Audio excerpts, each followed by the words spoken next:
이번 시간에는 우리 소프트웨어 개발 프레임워크에 대해서 같이 한번 살펴보도록 하겠습니다. 자, 우리 소프트웨어 프레임워크요. 프레임워크라는 말이 나는데 이 프레임워크에 보게 되면 이제 프레임이라는 말이랑 이제 워크라는 말이 들어가 있어요. 프레임 그럼 이제 틀, 구조, 뼈대 그거 생각하시면 돼요.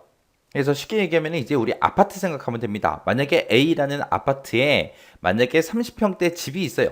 그러면 그 집들은 다 똑같이 생겼죠. 똑같이 생겼는데 그 안에 들어가서 이제 보면은 집집마다 각각의 이제 개성들이 다 달라요. 이제 우리 가구 배치한 그런 구조도 다르고 다 다르지만 그래도 그 뼈대는 다 똑같다 틀리다? 다 똑같다. 안방에 있는 위치, 작은 방에 있는 위치, 뭐 거실의 위치, 화장실의 위치 다 똑같잖아요. 똑같은데도 그 안에서 이제 사람들이 인테리어라는 걸 하기 때문에 다 다른 모양으로 그렇게 살고 있습니다. 그것처럼 이제 우리 소프트웨어도 그런 식으로 만들자. 그거예요. 예를 들어서 우리 시청 홈페이지에 들어갔다고 생각해 보세요. 우리 전국에 보게 되면 모든 시들의 홈페이지가 다 있을 거 아니에요. 그 시청 홈페이지는 다 비슷비슷하게 생겼어요. 물론 그 안에서 조금 뭐 디자인이 됐든 그런 것들은 조금씩 바뀔 수 있지만 기본 틀은 똑같단 말이에요. 로그인하는 위치라든지 아니면 팝업 메뉴 뜨는 위치가 됐든 아니면 주요 메뉴가 됐든 그런 것들은 다 똑같아요. 다 똑같고 그 안에 있는 내용들만 다른 거예요. 그런 걸 보고 이제 프레임워크라고 하는 겁니다.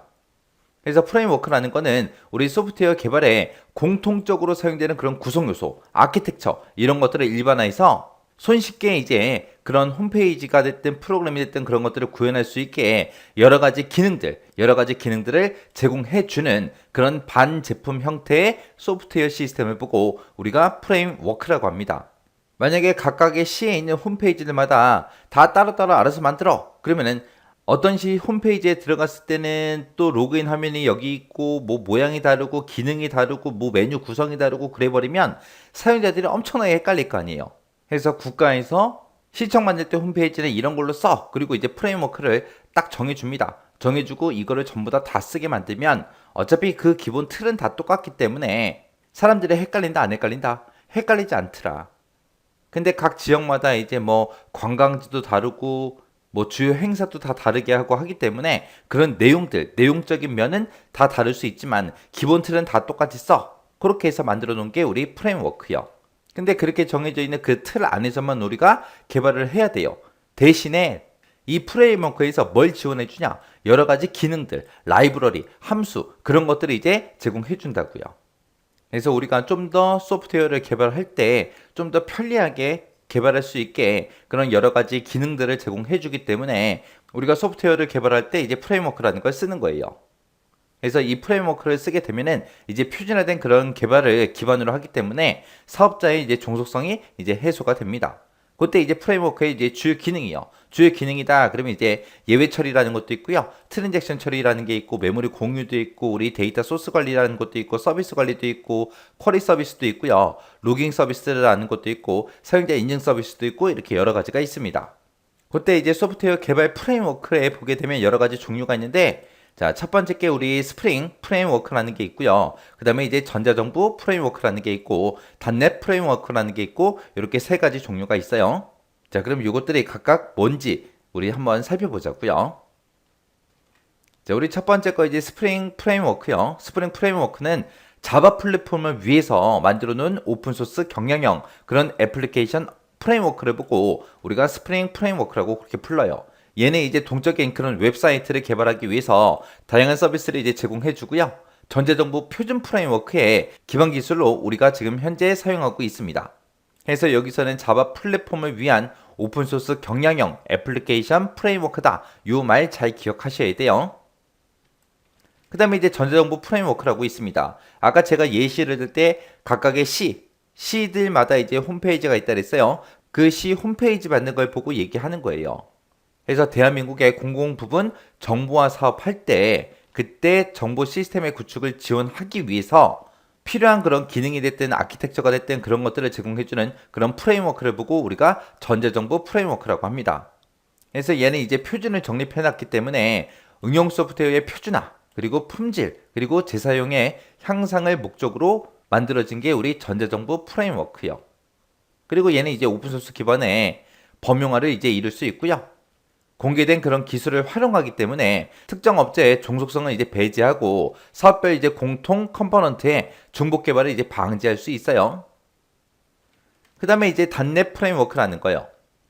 얘는 이제 윈도우 프로그램에 개발이 됐든 실행 환경을 제공하는 그런 프레임워크를 보고 우리가 단넷 프레임워크라고 합니다. 그럼 얘는 윈도우 프로그램 그랬으니까 얘는 이제 마이크로소프트사에서 만들었겠죠. 그래서 마이크로소프트사에서 통합 인터넷 전략을 위해서 개발한 게 우리 단넷 프레임워크요. 그래서 얘는 이제 코드 실행을 관리해주는 CLR이라는 그 가상 머신상에서 이제 동작하게 이제 그렇게 만들어 놓은 게 우리 단넷 프레임워크라는 겁니다. 그래서 단넷 프레임워크는 이것만 잘 기억하세요. 윈도우 프로그램의 개발 및 실행 환경을 제공해주는 그런 프레임워크다. 전자정보 프레임워크라는 거는 대한민국의 공공 분야 정보와 사업할 때 그때 이제 정보 시스템의 구축을 지원하기 위해서 기능이 됐든 아키텍처가 됐든 그런 것들을 제공해주는 프레임워크다. 그 다음에 이제 스프링 프레임워크라는 거는 자바 플랫폼을 위한 오픈소스 경량형 애플리케이션 프레임워크다. 그렇게 이제 각각의 특징들만 정확하게 기억하시면 돼요. 그리고 이 프레임워크라는 게 뭔지 이 개념 잘 정리하시고 지나가시기 바랍니다. 우리 소프트웨어 개발 프레임워크의 특성에 보게 되면 지금처럼 모듈화라는 것도 있고 재사용성이라는 것도 있고요. 확장성이라는 것도 있고 제어의 역흐름이라는 것도 있고 이렇게 네 가지가 있습니다. 우리 프레임워크라는 거는 이제 캡슐화를 통해서 모듈화를 이제 강화시켰어요. 이 모듈화가 이제 부품화 시켰다 그 뜻이죠. 그래서 부품처럼 다 따로따로 이제 쪼개서 만들었기 때문에 설계가 됐든 이제 구현이 됐든 거기서 이제 변경이 일어났을 때 영향을 많이 끼치지 않습니다. 그래서 우리 소프트웨어의 품질을 이제 향상시킬 수 있는 거고요. 프레임워크라는 거는 이제 개발 표준에 의해서 모듈화를 전부 다 시켰기 때문에 유지 보수가 우리 용이해요. 이 모듈화를 시킬 때는 뭘 한다 그랬어요? 철저하게 이제 검사를 해서 완벽하게 검증을 한다 그랬죠. 그래서 이미 검증이 다 된 거기 때문에 이렇게 모듈화 시켜 놓은 거는 우리가 따로 유지 보수할 필요가 있다 없다? 없다. 그럼 모듈하고 연결을 시킬 때 그 사이에서 오류가 났으면 낫지 그 모듈 자체에서는 이제 오류가 거의 발생하지 않는다고요. 그래서 이제 유지 보수가 용이하겠죠. 그 다음에 이제 재사용성, 그러면 얘는 이제 재활용을 생각하라 그랬어요. 그래서 프레임워크는 재사용 가능한 그런 모듈들을 제공해요. 그래서 예산 절감이 되고요. 그리고 생산성도 이제 향상이 되고 품질 보증도 가능한 게 우리 재사용성이요. 그 다음에 이제 확장성이다 그러면은 이 프레임워크라는 거는 다양성을 통해서 인터페이스 확장도 가능하고요. 다양한 형태가 됐든 기능을 가진 그런 애플리케이션을 우리가 개발을 할 수가 있습니다. 그 다음에 이제 제어의 역흐름이다 라고 하게 되면 원래는 개발자가 이제 객체들을 전부 다 이제 관리하고 통제해야 돼요.